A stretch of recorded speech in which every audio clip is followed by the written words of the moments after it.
नमस्कार दोस्तों, आप देख रहे होंगे झकास भारत और मैं लेकर आ गया हूं बिहार की सियासी की पल पल की खबर और बिहार में क्या कुछ चल रहा है और देश में की राजधानी दिल्ली में क्या कुछ हो रहा है। बीजेपी के बैठकों में वह 5 राज्यों की जो तैयारी कर रहे हैं उस पर भी हम बात करेंगे और बात करेंगे कि बीजेपी के अध्यक्ष जेपी नड्डा ने आज बिहार के बैठक में ऑनलाइन बैठक में जो बातें कही है। उन्होंने साफ कहा है कि लालू प्रसाद के राज्य में 5 बजे शाम के बाद घर से बाहर निकलना मुश्किल हो जाता था। वो दौर सबको याद है। जो अभी एनडीए की सरकार चल रही है वह बेहतर चल रही है। वहीं अभ्यर्थियों के मुद्दों को लेकर एस्टेट की जो शिक्षक बहाली की बातें हैं उसको लेकर विजय कुमार चौधरी ने यह साफ कर दिया है कि जिन अभ्यर्थियों का नाम मेरिट लिस्ट में नहीं है, उनका क्रमांक नहीं है, उनकी भी शिक्षक बनने की पात्रता आजीवन बनी रहेगी। वहीं बात करें एक और अभ्यर्थियों की तो बेलेट्रॉन के थ्रू भूमि एवं राजस्व विभाग में बेलेट्रॉन अभ्यर्थियों का 3738 स्वीकृति पद पर बहाली को लेकर वो अभ्यर्थियों ने ट्विटर पर ट्रेंडिंग कराई है और संपर्क किया और कहा कि ये बातें चला दीजिएगा झकास भारत पर। हमने कहा कि जब बिहार की सियासत की खबरें सुनाएंगे उसमें अभ्यर्थियों को मुद्दों को भी लेकर आएंगे, उसमें ये बातें होगी। 3738 बहाली की बातें हैं भूमि एवं राजस्व बेलेट्रॉन के थ्रू। तो अब देखना यह है कि 3738 पद की बहाली कब तक, ये बहाली की क्यों रुकी हुई है, नहीं रुकी है, इसको सरकार संज्ञान में ले। वहीं अब बात करते हैं जीतन राम मांझी की। जीतन राम मांझी ने कहा कि जो बातें नीतीश कुमार या नरेंद्र मोदी की बातें होगी, हम अगर कार्यक्रम और अगर जनहित में नहीं होगा तो हम इन लोगों का भी विरोध करेंगे। और तेजस्वी की जो बातें थी कि 3 महीने में नीतीश सरकार को गिरा देंगे, इसको लेकर उन्होंने कहा कि यह बचकानी बयान है और जब भी वह दिल्ली से आते हैं तो ऐसी बयान देते रहते हैं। वही बातें दोहरा दी जीतन राम मांझी ने। जो बातें सुशील कुमार मोदी और संजय सिंह और उपेंद्र कुशवाहा ने कही थी, वही बातें दोहराते हुए जीतन राम मांझी आए और उनका कहना था कि हम कितना भी विरोध कर लें नीतीश कुमार का, मगर उन्होंने काम किया है। और नरेंद्र मोदी की भी तारीफ करते हुए कहा कि जो बातें उनकी विरोध करने की होगी वह भी हम विरोध करेंगे। वहीं और क्या कुछ हुआ बिहार की सियासत में, चिराग पासवान ने क्या कुछ कहा। चिराग पासवान की जो बातें हैं, चिराग पासवान से जुड़ी हुई जो बातें हैं, उनका यह कहना है कि हम घर और परिवार को साथ लेकर फिर से हम चलेंगे, मगर उसमें वक्त लगेगा। वहीं उनका यह भी कहना था कि हम नीतीश कुमार का पैर छूने से भी गुरेज नहीं करते हैं और उन्होंने कहा कि नीतीश कुमार के जो कार्यक्रम हैं और जो योजनाएं हैं जहां पर काम नहीं हुआ है हम उसका विरोध करेंगे। चिराग पासवान ने यह भी कहा कि हमने नीतीश कुमार का कभी आज तक विरोध नहीं किया है। जहां तक हुआ है नीतीश कुमार वो भी हमारे चाचा के समान हैं। मगर बिहार में अभी चिराग पासवान को देखने वाली बात यह होगी कि दोनों ही चाचा उनसे नाराज चल रहे हैं, चाहे वह एक अपने सगे चाचा हों या नीतीश चाचा हों। उन्होंने ये बातें कही है कि नीतीश कुमार का हम कभी विरोध नहीं किए हैं, नीतीश कुमार के कामों का विरोध किए हैं। वहीं आँख के इलाज को लेकर भी खूब राजनीतिक चर्चाएं हुई और खूब चर्चाओं के बीच सरगर्मियां बनी और चिराग ने यह भी कहा कि अगर उनकी अस्पताल अगर ठीक थी तो फिर वह दिल्ली क्यों गए।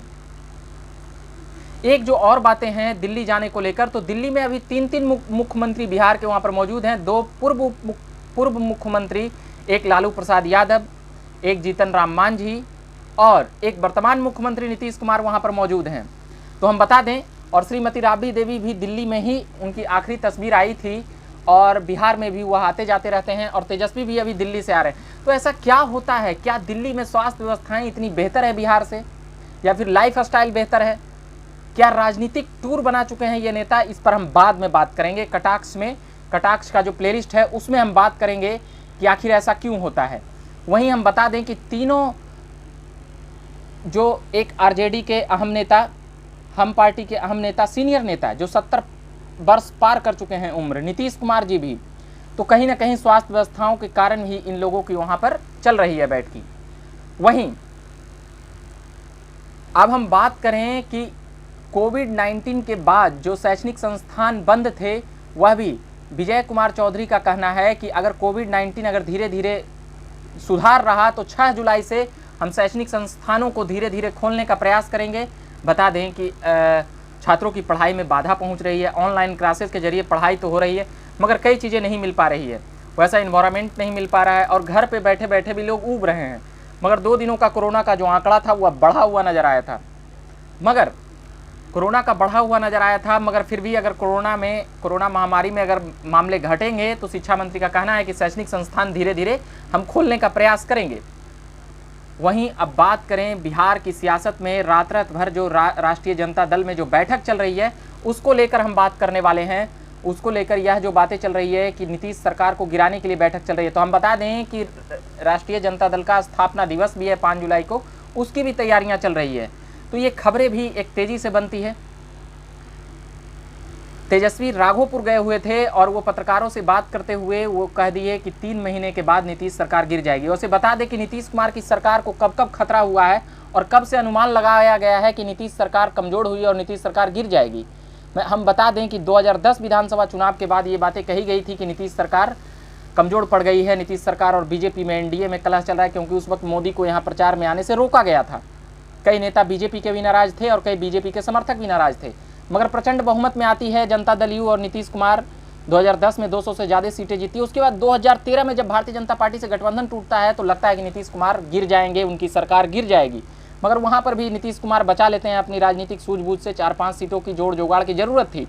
2015 में फिर चुनाव आता है, वो लालू जी के पाले में चले जाते हैं नीतीश कुमार जी।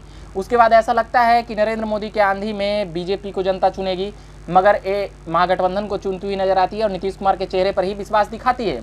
वहीं नीतीश कुमार फिर से प्रचंड बहुमत में आते हैं और 2015 में चुनाव जीत जाते हैं। उसके बाद 2017 की बात आती है, वहाँ पर भी नीतीश कुमार बने हुए नजर आते हैं, फिर बीजेपी के पाले में वह चले जाते हैं, फिर एनडीए के घटक दल हो जाते हैं। वहीं 2020 में यह दावा किया जा रहा था कि नीतीश कुमार अब बस उनकी सरकार चंद घंटों की मेहमान है रिजल्ट आने से पहले तक।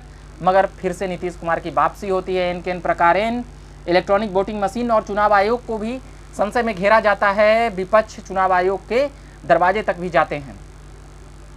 अब नीतीश कुमार वहीं बने हुए हैं।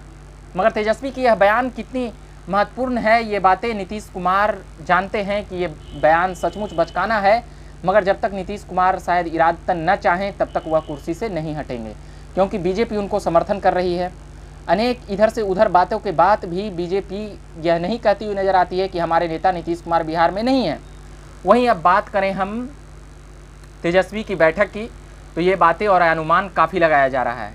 5 जुलाई को एक और चीज़ है, आशीर्वाद यात्रा तेजस्वी चिराग पासवान उसी दिन निकालने वाले हैं। उसी दिन रामविलास पासवान के जन्मदिवस भी राष्ट्रीय जनता दल में मनाया जाएगा कार्यालयों में, उसकी भी तैयारी है। तो चिराग पासवान ने अपने छोटे भाई तेजस्वी को बधाई और संदेश देने के मुद्रा में उन्होंने कहा है कि वो हमारे छोटे भाई और पारिवारिक संबंध है। वहीं अब जो बातें आती है कि बीजेपी की बैठक दिल्ली में चल रही है। 5 राज्यों का चुनाव होने वाला है, उत्तर प्रदेश समेत उत्तराखंड, पंजाब, मणिपुर और गोवा। उत्तर प्रदेश का चुनाव 2024 के फाइनल मैच के बाद सेमीफाइनल मैच समझा जा रहा है। तो यहाँ पर ये बातें महत्वपूर्ण हो जाती है कि बीजेपी वैसे ही कोई चुनाव में काफ़ी तगड़ा बैठक करती है और काफ़ी तगड़ा एकदम जो चुनाव में जुटती है, चाहे वो प्रधानमंत्री हो या फिर कोई हो, जिला स्तर का या प्रखंड स्तर का, बीजेपी चुनाव में जोर शोर और जी जान से जुटती है। तो अभी बीजेपी वहाँ पर जुटी हुई है। 5 राज्यों के चुनाव को लेकर मंथन चल रहा है। इससे पहले हम बता देते हैं कि तमाम इस जो राजनीति की खबरें हम इसमें लेकर आए थे, हम सुना चुके हैं। और आप अगर झकास भारत चैनल को सब्सक्राइब नहीं किए होंगे तो कर लीजिएगा और फेसबुक पेज को भी लाइक करिएगा। हम इसी प्रकार से चंद मिनटों में हम प्रयास करते हैं कि जल्दी में बिहार से जुड़ी हुई तमाम राजनीतिक घटनाएं सुना दें और देश से भी कुछ जुड़ी हुई राजनीतिक घटनाएं सुना दें। हमने सुनाया कि क्या कुछ हुआ बिहार की राजनीति में तेजस्वी, चिराग, मांझी, नीतीश जी और लालू जी में। अभी के लिए फिलहाल हम चलते हैं और इतना ही कहेंगे कि आपने चैनल को सब्सक्राइब नहीं किया होगा तो कर लीजिएगा और फेसबुक पेज को लाइक किया होगा। फिर से हम कह रहे हैं, अभी के लिए मैं चलता हूँ। मेरा नाम हुआ रविकांत और धन्यवाद।